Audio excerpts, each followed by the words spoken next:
Okay, so the objectives of the Human Rights Act to protect and promote human rights, to help build a culture in the Queensland public sector that respects and promotes human rights, and to promote a dialogue about human rights. That, to me, the last one in particular, that objective stands out, and you'll see as we work through this workshop that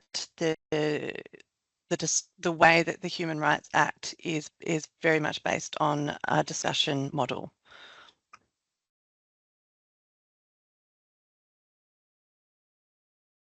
Okay, so Bridget, this is where I start to call on you.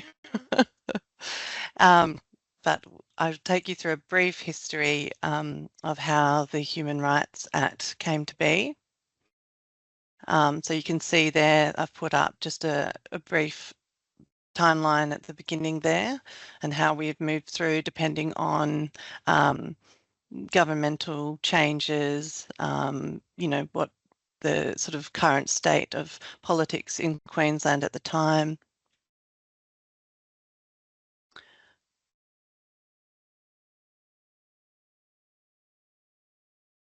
So we're getting to more recent times here. Bridget, where would you like to jump in terms of your contribution to the instigation of the Act? Hi, Charlotte. I think the QLS probably comes in a bit later. What, around here? So we've got, obviously the Act was passed in 2019, but it started to be used in 2020.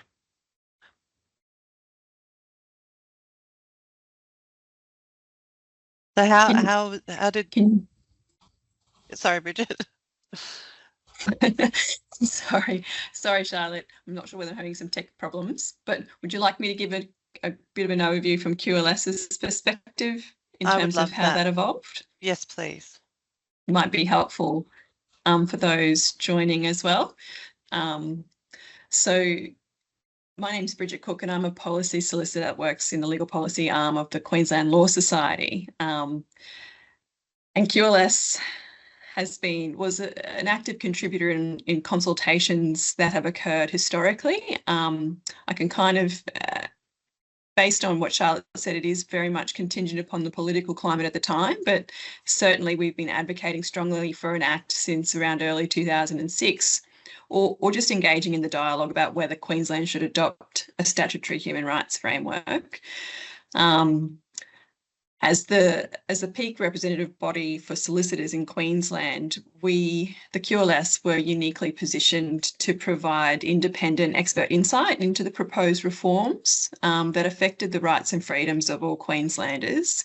And our approach has been, in the duration of time we've been involved in engagement in a dialogue about whether we should have one, as opposed to how it's being used after its implementation, was founded on the rule of law and access to justice, which I think has been touched upon in some of the chat comments so far. And generally, in terms of the submissions that we put on at the point in time, I think there was a parliamentary inquiry in around 2015, 2016, and it was important to emphasise at that point in time the need for clear and enforceable rights protections in Queensland, the importance of creating transparency and accountability in public decision-making, and I think the Act and the potential for the Act to improve outcomes, particularly for those experiencing disadvantage or systematic inequalities. So that's, I'm not sure whether you're helpful, Charlotte. Yep, I'll hand back to you. That's helpful. I just wanted, I guess, you don't need to know, verbatim, obviously, the history of how the Act came to be, but I guess understand that it was an evolution. The majority of Queenslanders knew that we, needed it, but it was affected by the political climate. So there were a few stops and starts, but there was a lot of,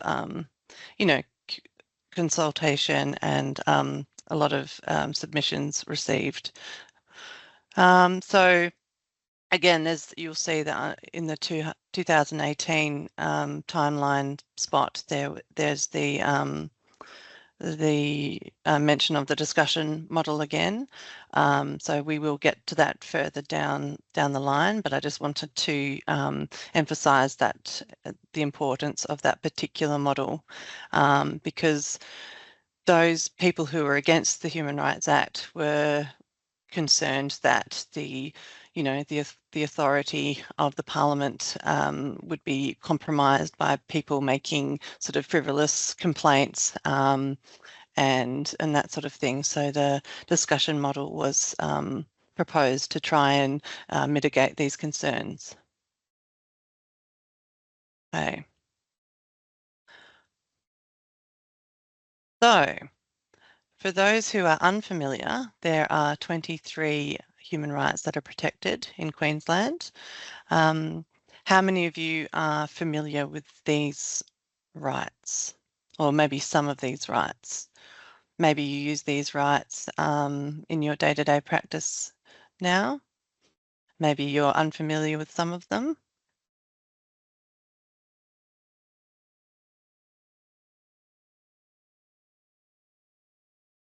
Yep.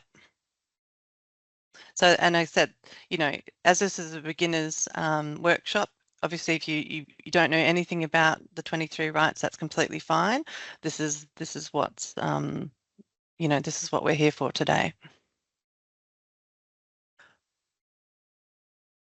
Wonderful. So I've seen lots of positive responses from the group, so that's great. So we're going to you have a look further at these particular rights further into the session as well. And as I mentioned before, some people are using these human rights or the Human Rights Act without even realising that they are. So the Human Rights Act identifies 23 specific human rights that are to be protected. Rights that are particularly applicable to community sector work. Section 17, which is protection from torture, cruel, inhumane or degrading treatment. Section 25, privacy and reputation. Section 27, cultural rights. Section 28 is the cultural rights of Aboriginal and Torres Strait Islander people. Section 36, the right to education. So people, regardless of citizenship, have rights, not organisation, governments or other business.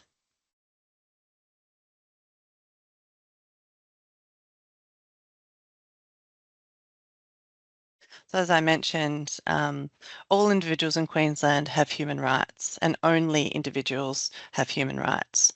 The Act recognises the inherent dignity and worth of all human beings. The inherent dignity and worth of all human beings. So that is a powerful sentence. Right, so the Act applies to public entities, functional public entities, and public entities must act compatibly with human rights and properly consider human rights when making decisions or taking actions. So core public entities are government entities including government agencies and departments, public service employees, the Queensland Police Service and other emergency services, state government ministers, public schools, public health services including hospitals, local government, councillors and council employees. And functional public entities are only considered public entities when they are performing a function of public nature on behalf of the state. For example, community organisations when delivering services on behalf of the Queensland Government. At these times, the community sector is viewed as an extension of the Queensland Government. So here is the famous dialogue model with thanks to the QHRC from their annual report. I've stolen this. So if you look at the three arms, this model aims to promote discussion around human rights between the three arms of government.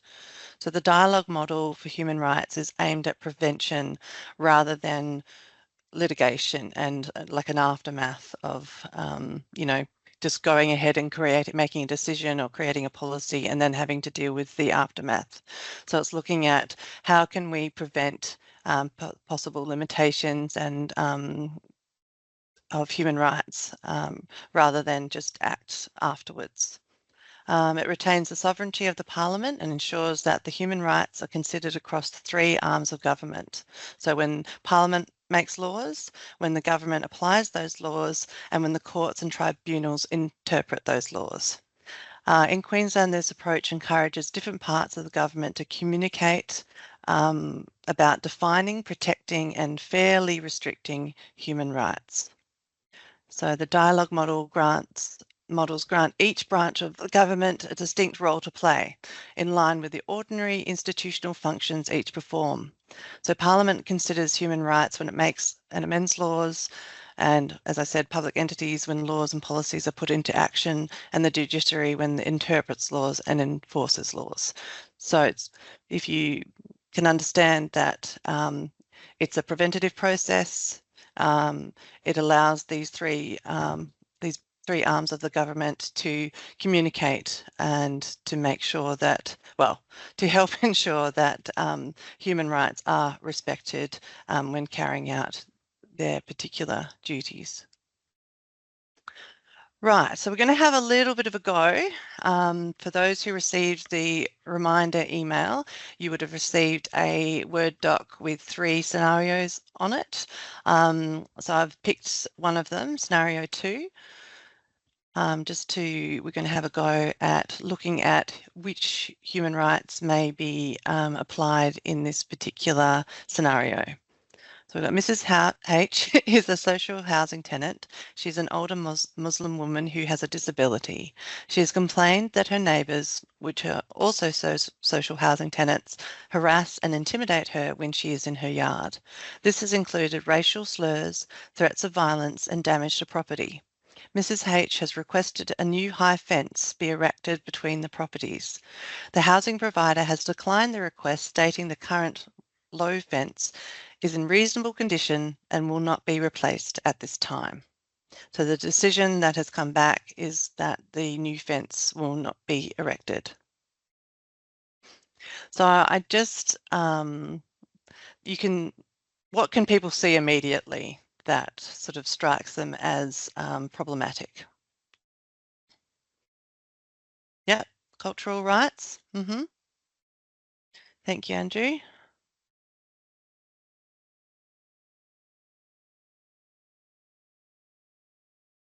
Yep, it's not feeling safe.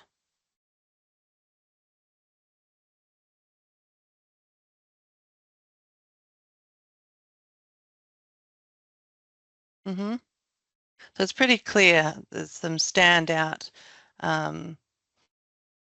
glaringly obvious issues with this particular scenario. The people bring up disability, yep. Comes up the Discrimination Act.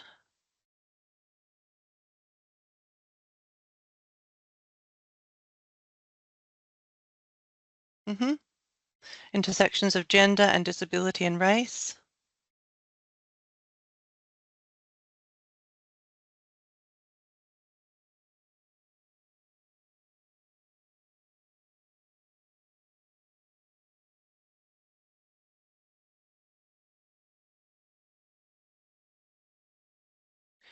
So a few that we can pull out is Section 15, which is the recognition and equality before the law.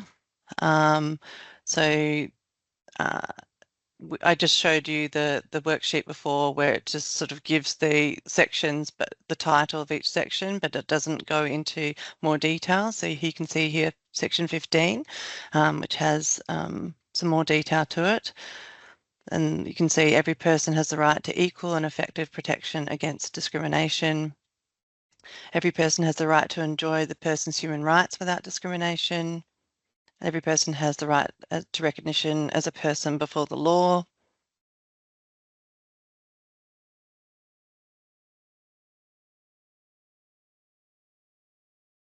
protection from torture, cruel, inhumane or degrading treatment.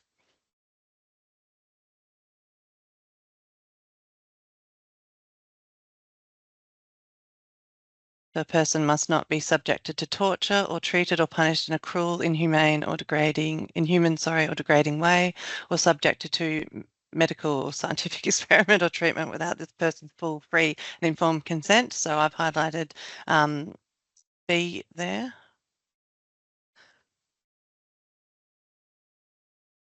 So I guess the point of showing you the particular, sections that of the Act that apply in this particular situation is in terms of if you guys do a lot of advocacy work for your clients, you might be writing support letters and that sort of thing.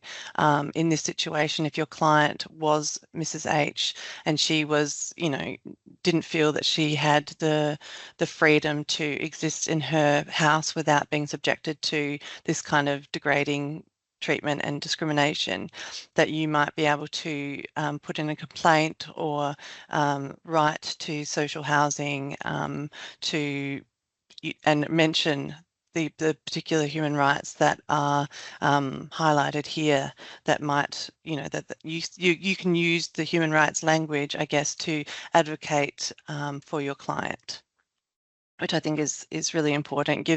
It's another tool in your tool belt in terms of your advocacy work.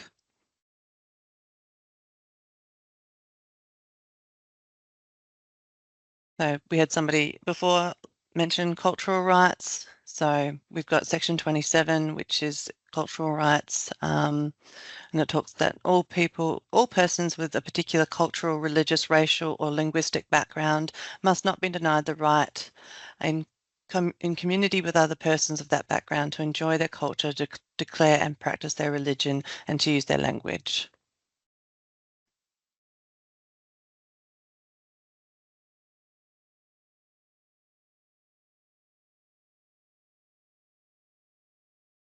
Okay. Now, I wanted to highlight some terms that you're going to come across. You may have already come across them all together already. Proper consideration. So public entities must give proper consideration to relevant human rights when making decisions.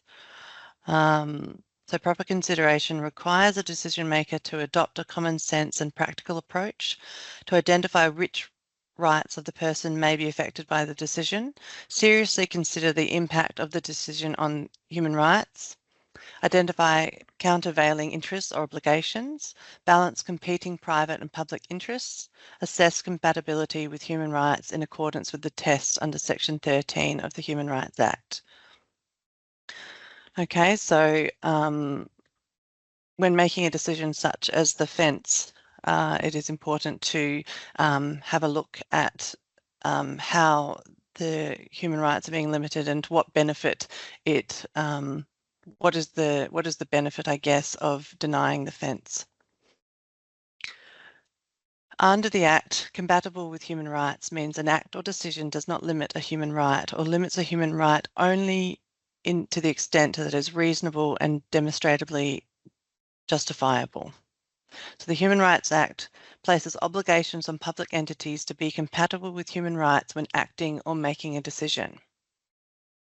Okay, so this is what we're exploring here. The decision, many of you will have come across your work with clients where decisions have been made that to your client and to you do not feel just, do not feel that they've taken proper consideration to their human rights. So it's looking at the processes that public entities go through, what you can do to advocate incorporating the Human Rights Act, and how knowledge of acting compatibly and giving proper consideration, how those processes work as well, so you can be better informed when you advocate for your clients. So acting and making decisions in accordance with human rights under Section 8. An Act, decision or statutory provision is compatible with human rights if the Act, decision or provision does not limit a human right or limits a human right only to the extent that it is reasonable and demonstrably justifiable in accordance with Section 13.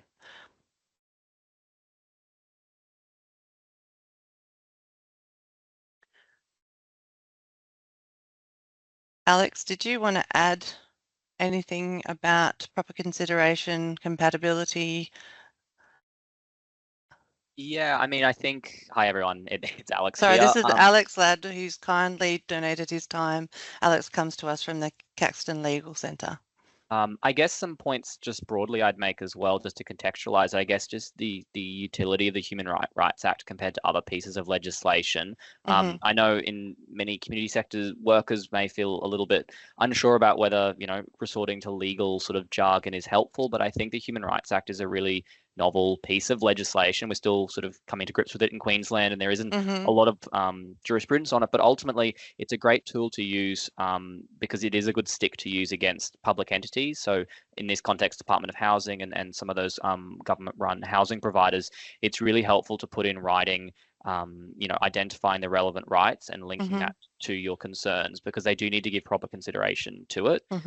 So it's something that you can practically use rather than thinking about lodging a complaint to the QHRC or trying to find areas of discrimination. I know there were some comments about disability, intersection, and gender, which is leaning more on discrimination, but more broadly, all humans are entitled to, protection of their human rights. So really trying to identify, have the rights been appropriately considered, and putting that in plain language. You don't have to use fancy language in your letters to support your clients. It's really about making sure that the entities have had proper consideration. Sometimes they haven't, and sometimes they actually have to answer to that. And that stick can be what you need to get some really good progress for your clients. I know in our work here at Caxton, we've had some really good outcomes by raising human rights arguments. So I think don't overthink it. Have those 23 rights, really try and identify which ones are relevant, how your client's interests need to be considered in the decision or the proposal or the plan that's been made, and trying to link it to that. And I think understanding the scope of the rights is really important, which hopefully we'll get to in some of these breakout sessions. But even that cruel, inhuman, or degrading treatment sounds like something you wouldn't link to many situations, but it's one of the most common rights that I used in support letters, and some of the social workers here use as well. It's actually quite a broad right. So trying to just familiarize yourself with them and bring some of those up in a really plain language letter can go a long way to getting some better outcomes for clients. I'm not sure if that answered your question, Charlotte, but just some context I think is helpful. I guess, as I said earlier, the point of I've just read a whole lot of sort of parts of the Act that I don't want to disconnect with anybody. I think it's important to understand that human rights can be limited, but they've got to give proper consideration, and they've got to go through a process as to why they've been limited and what what benefit, what purpose is it to limit those rights. Absolutely. And you've got to hold people accountable, I guess. Sorry to interrupt. Keep going. No.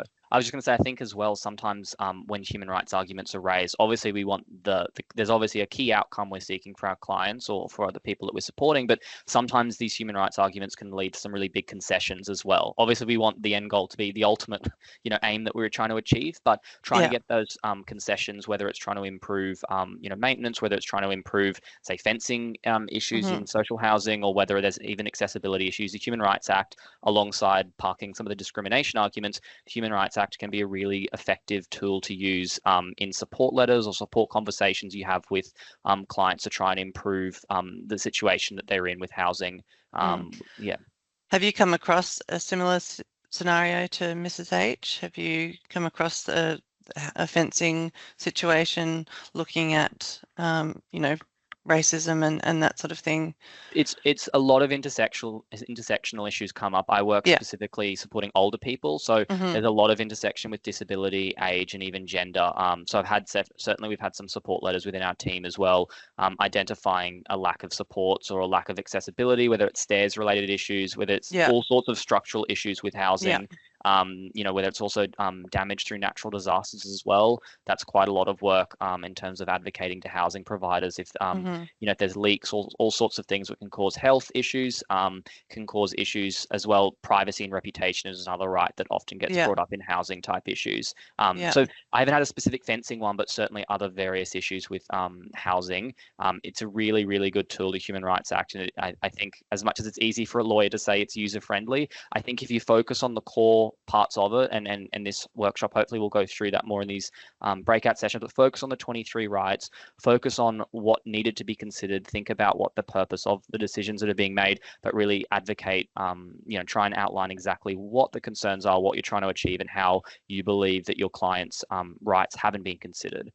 So hopefully it will become more straightforward, but I think it's a really good tool to use. And certainly social workers at Caxton use it, and across the sector, lawyers use it.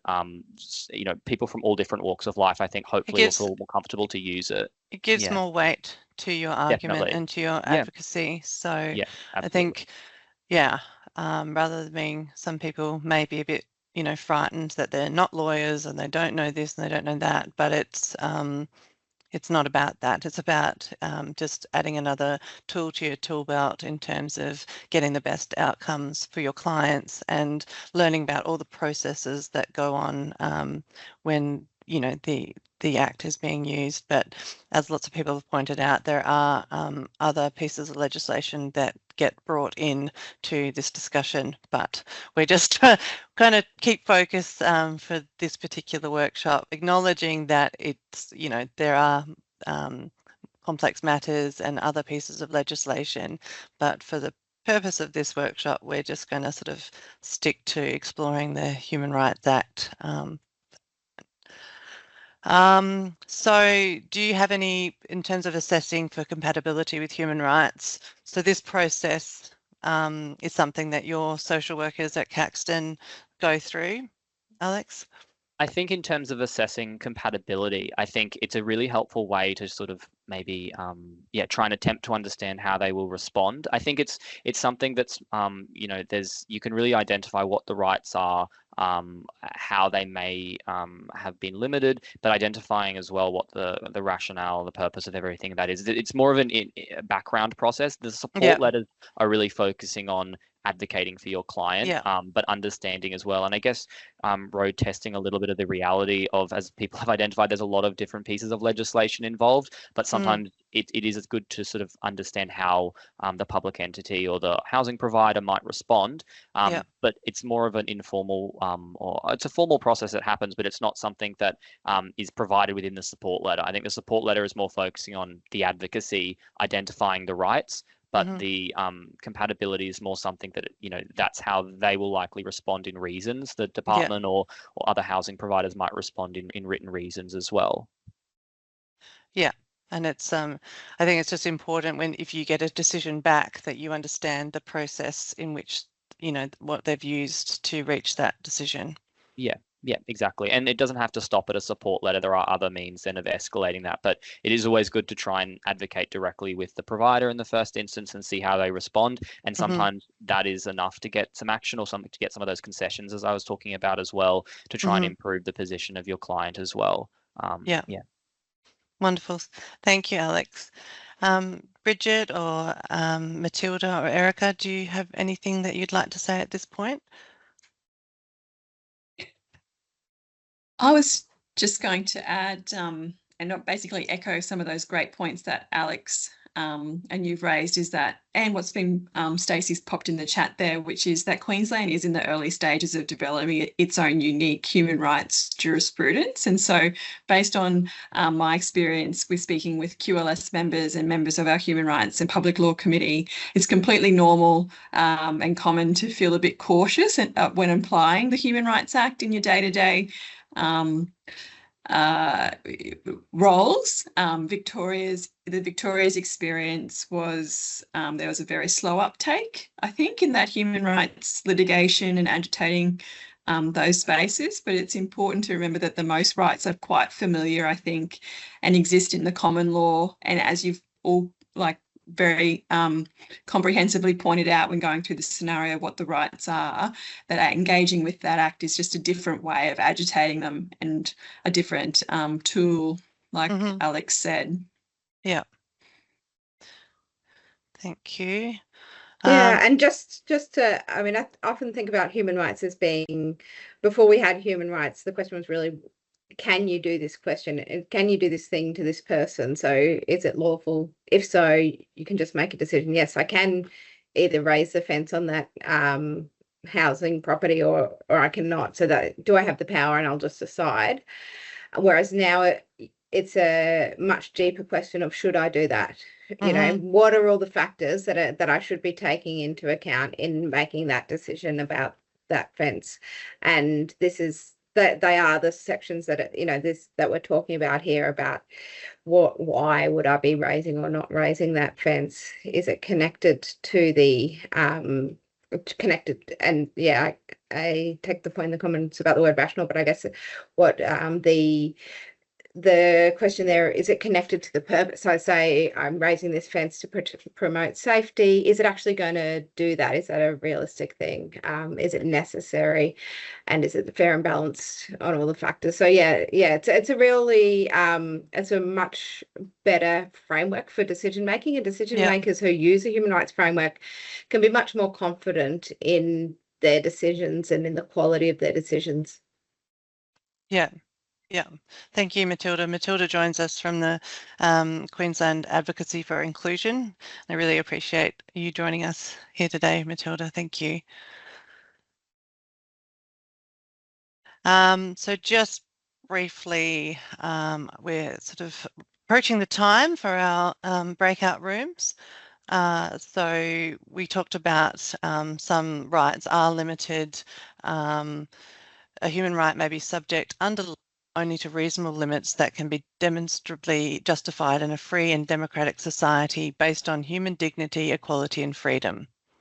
In deciding whether a human right is reasonable and justifiable, as mentioned in subsection 1, the following factors may be relevant. So the nature of the human right, the nature of the purpose of the limitation, including whether it is consistent with a free and democratic society based on human dignity, equality and freedom. I won't read them all out, but we've already touched on some of these things. So the importance of the purpose of the limitation, the importance of preserving the human right, taking into account the nature and extent of the limitation on the human right, and looking at the balance between subsection E and F. So can anybody think of some rights that may have been limited in your experience? So I always think of the Section 19 freedom of movement was limited during COVID. That's when the limitation justified in terms of public safety. Rights were limited for that because it outweighed the I guess let me try that again. Public safety, they considered that it outweighed a person's right to freedom of movement. So that's why that particular human right was restricted. We've got some limitations of human rights, obviously, with the passing of the Making Queensland Safer Bill, which, you know, depending on who you talk to, I don't think that they are justified.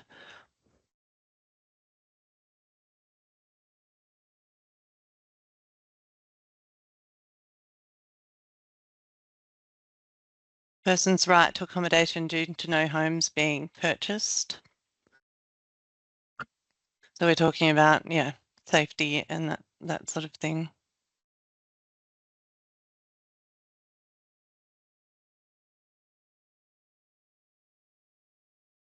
Okay, so the breakout sessions, we're going to have a 20-minute group discussion in smaller groups. We've got quite a lot of people joining us here today. So the breakout rooms, we're going to have 5 of them. And we will go through a scenario from the scenario sheet. I'm just going to copy those into the chat now, and hopefully they work.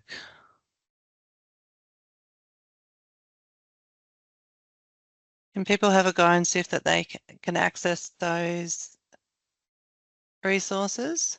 So you should see workshop scenarios, instructions for completing the HRCA, and the list of the 23 human rights. Yes, good, meerkats. Yes, thank you. That was my handiwork. Appreciate that.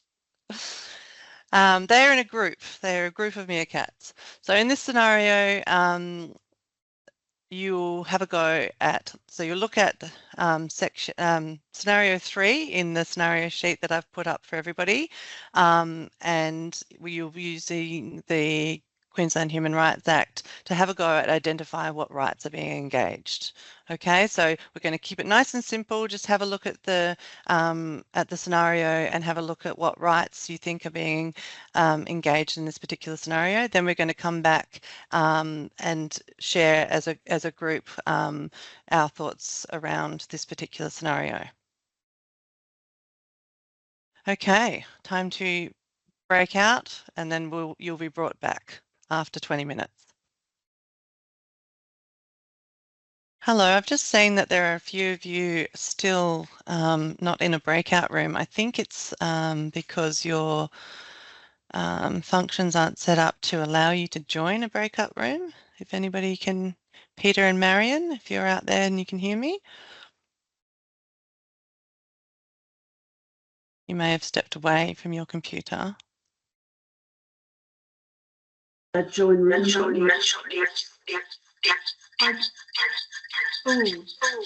can hear you, and we've just. Yeah, there's 2 of you here, so that's where we're getting some feedback. So I'll see if I can. Stacey, Marion's. There's 2 of Marion. So and the feedback's happening from that. So I don't know if we can uninvite one Marion. I'm not sure. One Marion's just left, Charlotte. Yeah, oh, wonderful. see one Marion on now. Okay, perfect. We were just realizing that some of you don't have the ability to join the breakout rooms due to some restrictions, I think, on your end with your teams, possibly. Can anybody hear me? Marion, I've got Jess, I can see. Olga, right, Jody. I've got my screen up, so I can only see if, oh, hang on, if I'd use this. If anybody's out there and is hi, Olga. Hi, sorry, I'm just driving. Oh, I can see you, Olga. Hello. For safety reasons, I'm listening to everything, but I thought I'm not sure if I should join breakout rooms. Oh, that's okay. That's all right. We just didn't. Should I just hang around and stay here, or do you want me to join breakout room and just stay quiet? It's up to you. You're more than welcome to jump into a room, and if for safety reasons, obviously that comes first. So if you want to just stay quiet for your own safety. Yeah, just no. Like I don't. Now I stopped, but I don't want to be going. Yeah. Mute. No. I think it's sensible that you just focus on your driving, Olga. But thanks for joining us anyway. Yes, very interesting information. Very important. So I'm gonna head to breakout rooms and just listen. Okay, because there'll be another one. We'll come back soonish for a bigger group discussion, and then we'll pop into another one after that. So, yeah. Okay, then I just hang around here if you don't mind. Okay, no, you're welcome to hang around us. Thank you. That's okay. Put myself on mute. Thank you so much. Okay, that's okay. Thank you.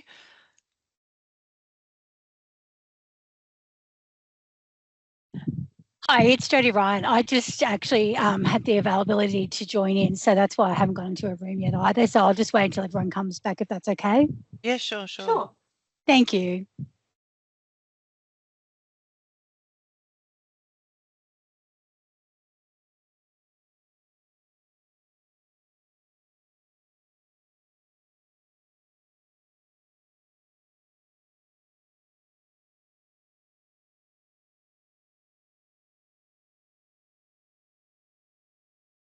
got about 3 minutes, I think, till everyone comes back. 3 or 4 minutes. Charlotte, what I can do too is just have the intermediate and advanced workshops up ready to share with people when it's time, when we get to the end. I think they're already there. Oh, like the links in the chat, I mean, so that people can register straight away. Oh, right, of course. Thank you.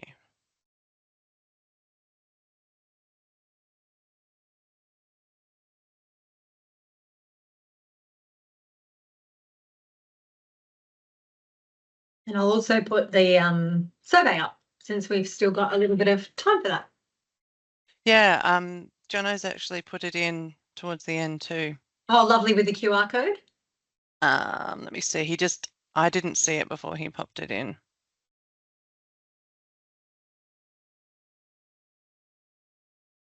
Yes. Beautiful. Oh, The text looks a bit weird on your. yeah. Is it weird for you? Yeah. Yeah. Okay. That's strange. I wonder what's going on there. He just popped it in about an hour ago, so I haven't looked at it until right now. Funnily enough, on the actual PowerPoint, in the desktop version, it looks fine. It's only now that it looks like that. Mm-hmm. I wonder why. Oh, well. I'll let them know. Charlotte, if you just want to go back to where you're at with the slides, everyone should be coming back in the next minute or two. Thanks, Thank you, Maddie. I think it took a couple of minutes for everyone to go out, so I think it will take a couple of minutes for everyone to come back in. Yes. Sure. Yeah, we've got a lot of people on the line, which is great. More than half. Yeah, that's actually really good. Mm-hmm.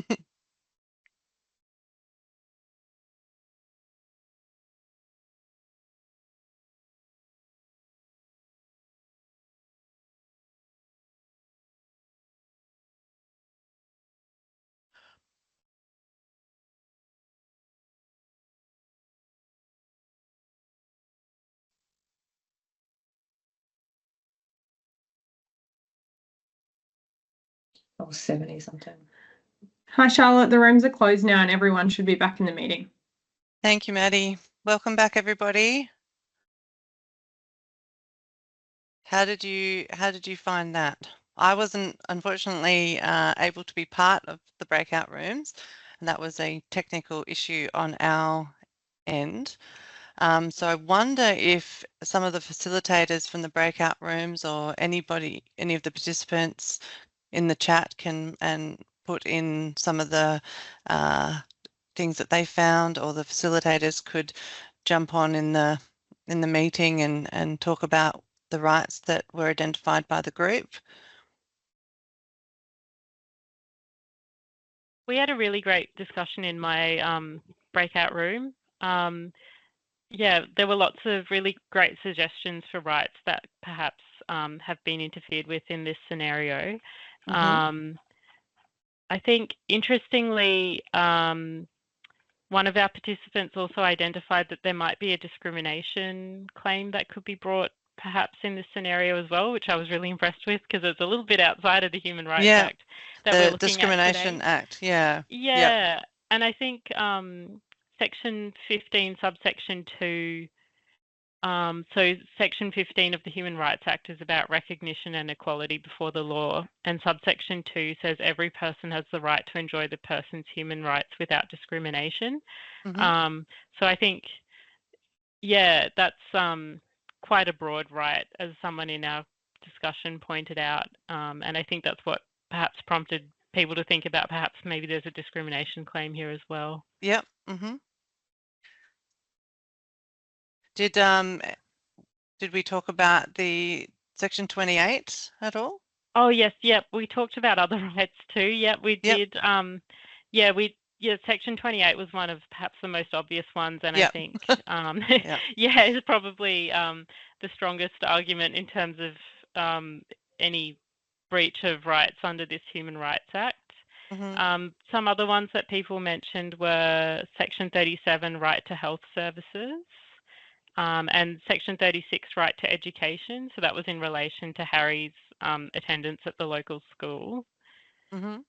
What's some other ones that came up? Sorry, I'm just having a look. No, I appreciate it, Erica. Thank you. For those who didn't have Erica, she's also over at the Queensland Advocacy for Inclusion, or QAI. Yeah, Section 26, Protection of Families and Children, came up. And also Section 25, Privacy and Reputation.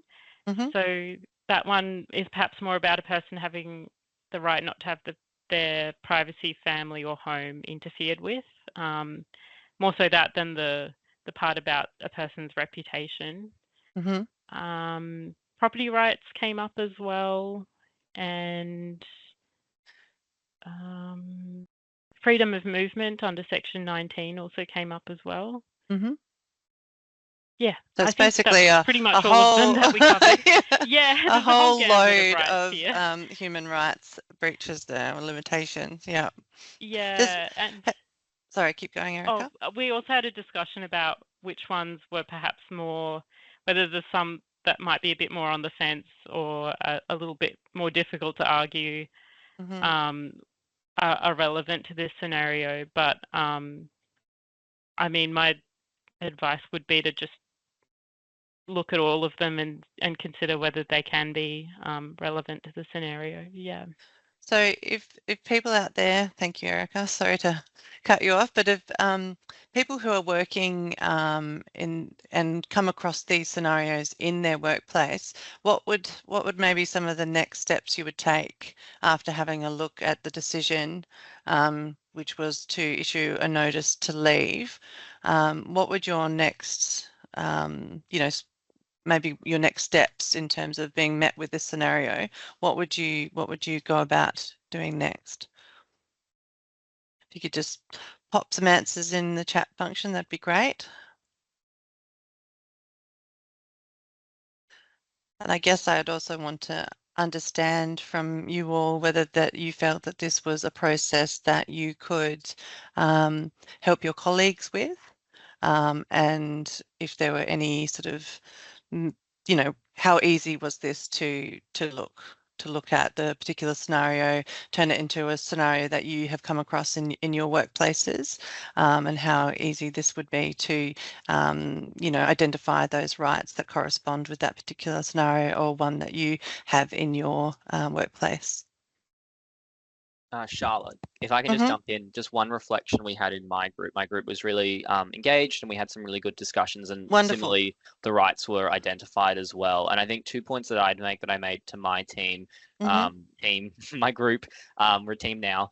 Group, I did mention the importance, as Erica sort of alluded to, there's a number of rights that are relevant. Some are absolutely more relevant than others, but ultimately in these letters, you're advocating for your client. You are doing a bit of an assessment in the background about how they'll respond, but ultimately it's not your job to prove that right has been considered, or whether it's been unjustifiably limited. You're just trying to advocate for your client's rights. So including more not irrelevant rights like some of the criminal law related ones, obviously, but trying to include more is not a detriment generally to your client's interests or the person you're supporting. Don't include everything, but if there are some that you're a bit on the fence about, it's probably better just to include it and try and advocate all the impacts that the decision has made on the person's rights. I think is really important. Very important. Yeah, I think it's really I think it's really helpful. And I think the other thing I'd say as well, a lot of people were sort of asking if there's any good resources to really identify where the rights are. And I said, absolutely don't. Just go to the legislation. It's not helpful for lawyers sometimes, let alone people who don't work in the law. The QHRC website, I think, is probably a really good way to identify the right and just make sure you have a bit of a read of what the scope of that right is. It does define, you can click on each right individually, the 23 of them. There's plenty of resources out there, but I think the QHRC is probably my go-to in terms of just recommending people to have a look at somewhere where it's easy to navigate what the rights are and pull them out into your support letters. But I don't know if any of the other facilitators have other suggestions, but that's just something I raised. In an email that'll follow this workshop as well, we'll have some resources in that email that people can use. So so don't get worried, everybody, if you can't quite, grab the links as they come through now. Everything will be collated, and we'll pop in all the resources that we think are really valuable in the email at the end of this workshop.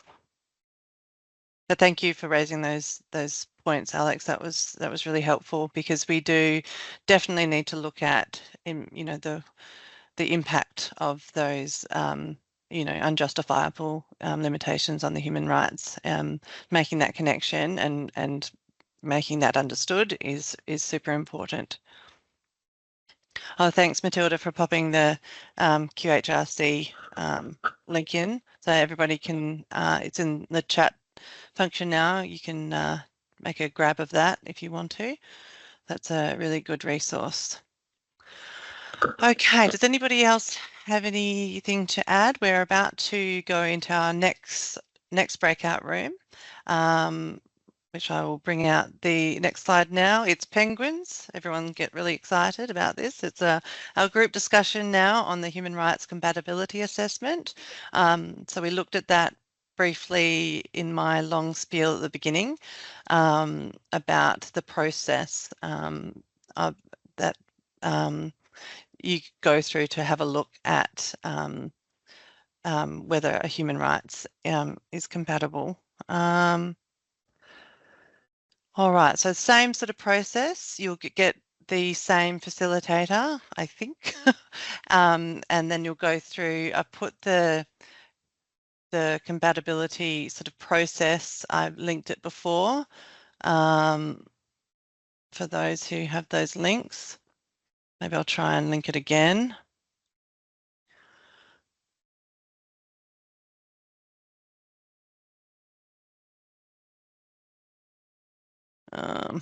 Sorry.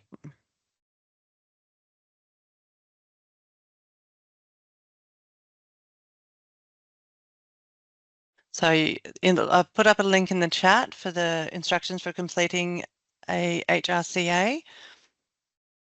And then we use that for the scenario 3 to go through that process to get a bit more of an understanding about that assessment. And then we'll come back and reflect as a group. Okay, I think most people are back now. Welcome back. I hope you found that discussion insightful and learnt a few things. Do any of the facilitators want to have a quick share about any takeaways from that particular breakout session? What was any interesting insights? It was, I mean, it's always hard with a hypothetical when there's so many different potential facts that you don't know about. But yeah, we talked about the kind of process part of human rights. So had they given Mr. and Mrs. Z the right opportunities to explain their side of the story, to take into account their human rights, or had the notice just been issued? But then also the more substantive human rights. And a lot of it came down to the type of tenancy, what the housing model, what was the community need there, and how long. We didn't really have time frames, so we weren't quite sure if this was talking about 2 weeks, 2 months, 2 years, 10 years. Exactly. So they were some of the really key things we'd need more information to come to a firm view on. Yeah. So people did raise the fact that this house would be physically empty for a period of time. In a housing crisis where there's potentially somebody homeless in a tent next door to the house. Exactly. Which is one of, I was hoping, I didn't want to point that out, but it was something I was, because that is I think probably a lot of people in this group today have come across that sort of push and pull between respecting cultural rights and the various rights that were identified in the breakout room 1, and then given the context that we're in with the housing crisis, and then what how do we decide what is fair for the majority, but also being, human rights respecting. So it does go down a interesting sort of slope. So I can definitely see both sides to that argument. So it is very and tricky. Also the question of, is it the least restrictive option? So if the people were going to be away for 5 years, could they lease out the house to somebody else for a period of time? Like, just thinking creatively, always think it's not just A or B, it's about thinking what's the least restrictive option. Yeah, good point. Thank you. Does anybody else have anything that they'd like to add? I think just building on some of that a little bit as well, I think one really good question that was asked in my group was sometimes, when we're looking at how the rights have been limited, what happens if there's quite a lot of arguments of justified arguments as to why the rights have been limited, but then the client we're supporting has obviously a lot of really good arguments as to why their rights have been limited unjustifiably. I guess I said as well, it's really important to both reality test the client a little bit as to how they'll respond. And this tool, while it's not something we go through day to day, it's helpful to sort of think about and frame about how the response might come from a public entity or a housing provider. But ultimately, it's our job as advocates to just be as strong and advocate for their rights as possible. Obviously, we need to be reality testing and not to say writing this human rights letter is just going to solve everything. The public entity is going to say, absolutely, you're right, I'm going to kick someone out to get you new housing, or you're right, I'm wrong. It's not going to be that quicker solution, but ultimately it's a really good tool to try and it's a good this tool, this compatibility test, and trying to break it down to as clear questions as possible rather than 3 pages, I think was a takeaway from my group as well. Okay. But really trying to identify how reality test how a public entity might respond, but also with the framing of advocating really strongly for that client's needs. I think is really important. But as Matilda was saying as well, getting a bit more information and trying to understand if there's some middle ground or some workaround to make sure that the rights aren't being limited, but the entity is obviously still engaging and providing the service that the person needs as well. Yeah. But even the group response to finding out more information is really an important part of that learning in that breakout room anyway, because you do need to have all the facts. So I guess when you do have a client presenting like a real life scenario, that's one thing that you need to do as well. Have a look at all the different aspects of their particular scenario. So looking at timeframes and that sort of thing, so you can be as informed as possible, and that can lead to the most realistic solution, and as Matilda was talking about, more rather than a black and white solution, or choose this one or choose this one, having all the facts, we can come to maybe a more creative solution. Wonderful. Well, I hope everybody got some sort of real life practical applications from that breakout room, and can start to understand how using that process is really valuable in your current work. We are about 17 minutes-ish away from the end of this session. I've got a little bit more to get through, but so I'm just mindful of the time. But I did want to just have a look at this question quickly, which is, how can human rights respecting practice improve outcomes for clients in the housing sector? So if you'd like to use the chat function, or if you feel a bit like it might be a bit easier, you can raise your hand and we can have a quick question or a quick, answer from the group that way.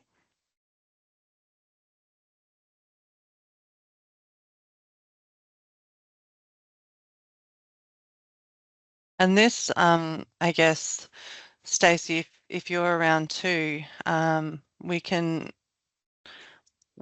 sort of have a look at what we were talking about earlier as well, because this talks about a few things. Obviously, that we're moving away from the charitable model, and we're looking at sort of a relatively new way of working with human beings, really, if we think about it. We're moving into rights-based practice, moving away from conversations about deservedness and that sort of thing. And I guess it's something that it's important to highlight that we're all relatively new to this space. Using the Human Rights Act is a new process. In fact, you know, not all states have this sort of legislation. We have some unique sections as well. So I guess how, you know, moving away from that sort of charitable model into a human rights respecting practice, look how I guess that can improve the outcomes for clients in the housing sector. So, you know, I just wanted people to, sorry, you go. No, that's right, Charlotte. I was actually while people are gathering their thoughts about the reflection here, one thing that we mentioned in the breakout room, I was in room 4, was really around the workforce and individual practitioner kind of benefit of working in this way. So we know that using a human rights approach, there's evidenced benefits of that. And as a sector, community services sector, we're maturing and moving away from that benevolent or charitable approach to a rights-based policy decision-making and practice approach. But I think there is great benefit from us as community services workers. You know, you've all come here with various roles in what you're doing and have different titles, but there's a real groundedness in being able to go through, for example, a proper consideration process or this compatibility assessment and have some real robustness and confidence in your decision making as a practitioner. So that's not to say that all your decisions you feel at peace about, because that's often not the case, but it's that you've made the best decision possible on that day, at that time, with the information you had, and you did give proper consideration to all the individuals involved and all their rights engaged in any given situation. And I think as workers, who I hope we all have longevity in this workforce because this work is really important, I do think that this is an important process to become familiar with. Definitely. So that you can have that confidence in the decisions that you're making on the front line, and that we can bring that thinking to also, you know, the policy influence that we have as organisations. We're often doing policy submissions and responding to inquiries and having conversations with government about systemic issues. If we can bring this to our frontline practice, we can also bring it to our policy discussions. Exactly.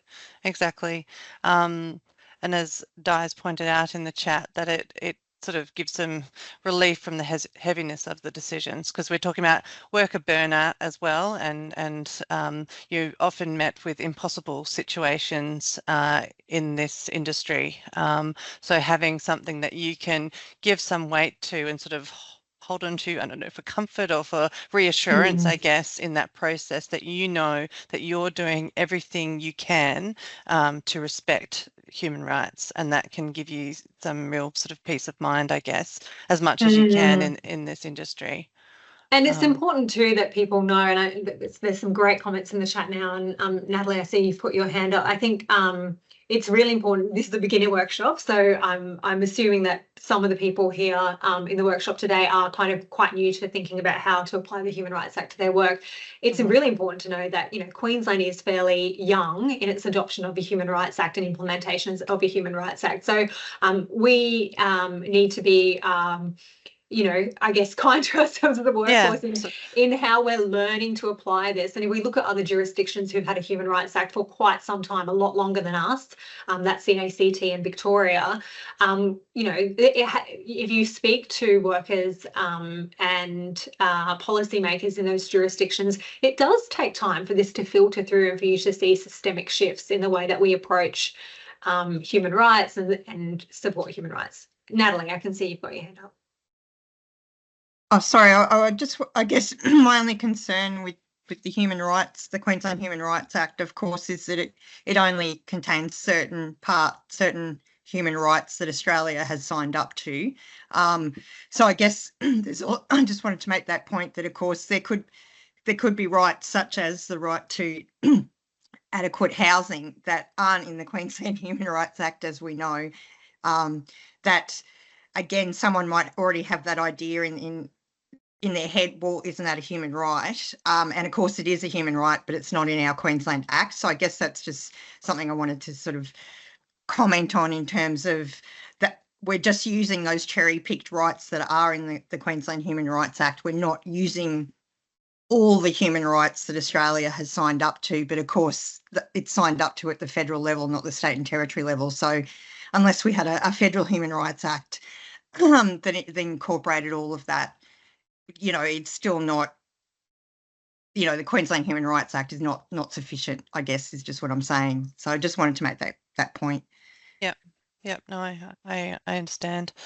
I guess it gives me hope that we're starting to move in a good direction, and that's what I focus on to get me through the days, because I have to believe that we are making progress in a direction that I can believe in.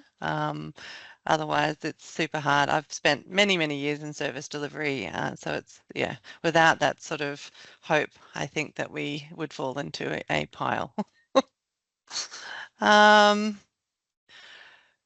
So sorry to cut everybody a bit short. I'm just going to quickly go through. We've got a few little bits and pieces at the end just to wrap up, and if there's time right at the very end, we can answer a few more questions. I'm just sharing my little slide with hopefully what you take away from today. And as we've mentioned through this workshop, there will be a post-event email with some, you know, resources that you can use to explore further. So that will be coming through to you shortly. We also have another, you know, these two events, Human Rights and Housing Levelling Up on the 27th of May and Human Rights and Housing Complex Decision Making are the two that follow this particular workshop. So some questions that you may have from today, or some concerns, or maybe some, you know, missing gaps and things like that in some of the things that we've covered today. Hopefully these two workshops, you know, next fortnight and the fortnight after, will serve to answer those questions and fill in those gaps. So if you haven't already registered for those, please do so. You can, Stacey's put the links up now, thank you very much, into the chat, so you can click on those now and they'll take you through to the event itself and you can register for those. You're also welcome just to access the QCOSS website and go to our events, and then you'll get a whole list of all the different events being offered by QCOSS, and feel free to register for those. We've also got a discussion on the Human Rights Charter coming up on the 8th of July, and that event will be up shortly. This is just I'm just flagging it that it will be soon, but we don't have the link yet for that one.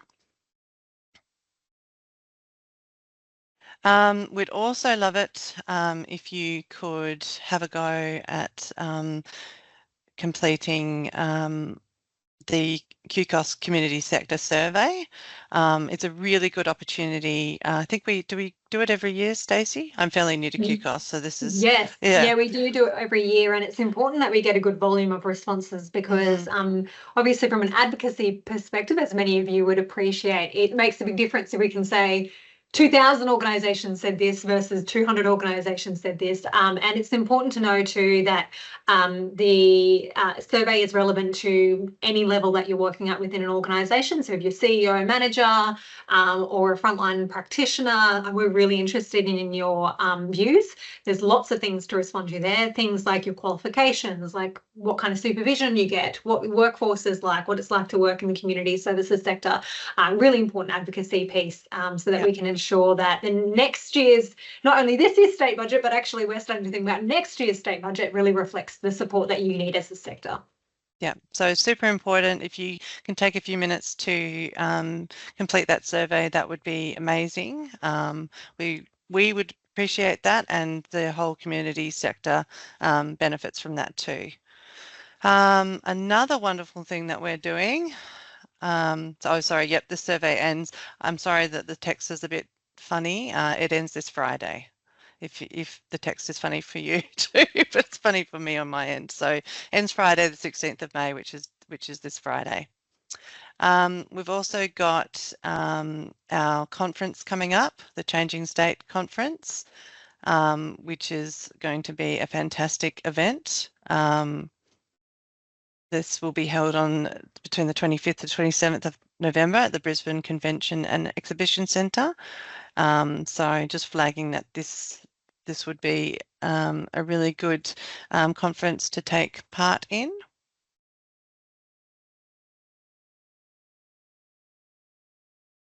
Right, so we've reached the end. I'm going to pop up a link in the chat now, hopefully. That'll take you through to the survey for for today's workshop. And if you'd like to provide feedback so we can improve in the future, that would be great. So pop that up there for the chat. If you can, I know you've been bombarded with links, but they're all very important, and we appreciate everyone participating in those. I also want to take the time to thank our guest speakers and facilitators today. Amazing job. Thank you so much for committing your precious time, with all the things that you're pulled between. Thank you so much to Matilda and Erica and Bridget and Alex. It's, very valuable. Thank you so much. And thank you to everybody who participated in the workshop today. We had a great response. It was really just exciting for me to see how many people want to improve their practice and really believe in how we operate under a human rights framework, and wanting to learn and improve more.